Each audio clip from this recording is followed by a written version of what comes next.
Ketika Nabi Adam diberitahu turunnya ke bumi, hatinya terasa berat. Surga telah menjadi tempat perlindungannya, penuh dengan kedamaian dan keindahan ilahi. Saat dia memandang sekeliling untuk terakhir kalinya, dia melihat taman yang rimbun, sungai susu dan madu, dan pepohonan yang menghasilkan buah berlimpah. Dia merasakan kesedihan yang mendalam karena meninggalkan keharmonisan dan persahabatan di surga, namun tetap berpegang pada harapan. Percaya pada hikmah Allah yang membimbingnya maju. Saat turun dari surga, Nabi Adam merasakan perubahan suasana di sekelilingnya. Dia melihat bumi semakin dekat, dengan pegunungan, lautan, gurun, dan hutan terbentang luas di bawahnya. Perjalanan yang bercampur antara kesedihan dan kekaguman, menyadari bahwa tempat baru ini, meski menakutkan, namun penuh dengan keindahan tersendiri. Dia bukan lagi makhluk surgawi melainkan manusia yang ditempatkan di bumi dengan tujuan dan tanggung jawab.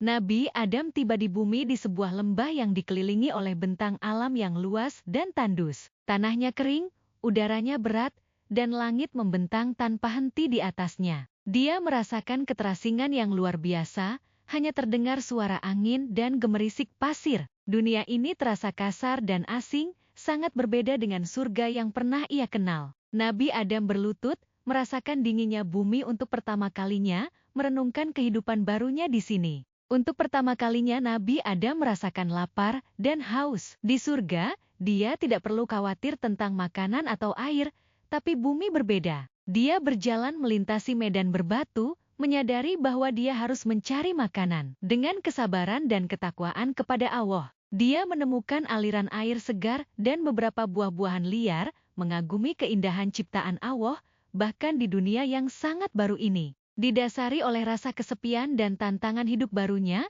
Nabi Adam berdoa. Dia mengangkat tangannya ke langit sambil berseru kepada Allah memohon petunjuk dan ampunan. Suaranya terdengar melintasi seluruh dimensi, penuh kerinduan dan kerendahan hati. Dalam momen kesendirian ini, dia merasakan hubungan mendalam dengan Allah, yang meyakinkannya bahwa dia tidak sendirian, dan bahwa perjalanan ini adalah bagian dari rencana yang lebih besar. Atas rahmatnya, Allah menciptakan Hawa sebagai pendamping Nabi Adam, agar ia tidak sendirian. Kedatangannya membawa kenyamanan. Saat mereka berbagi pengalaman hidup baru di bumi, bersama-sama, mereka dipenuhi dengan rasa syukur dan cinta. Dan mereka berjanji untuk saling mendukung melalui semua cobaan dan berkah yang ada di depan.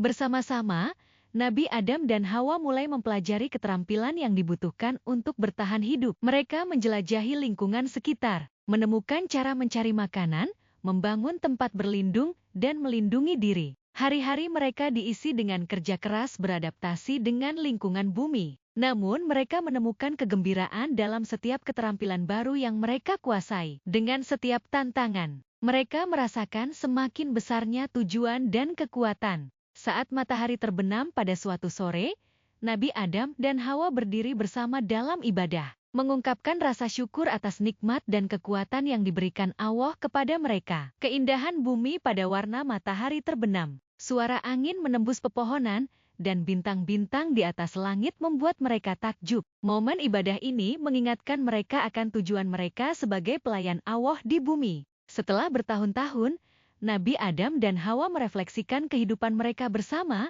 tantangan yang mereka hadapi, dan pelajaran yang telah mereka petik. Mereka memahami bahwa tujuan mereka adalah untuk membimbing generasi mendatang, mengajari mereka tentang Allah dan pentingnya iman, syukur, dan ketahanan. Bersama-sama, mereka menerima peran mereka sebagai orang tua pertama umat manusia, berkomitmen untuk meninggalkan warisan yang berakar pada pengabdian dan kebijaksanaan.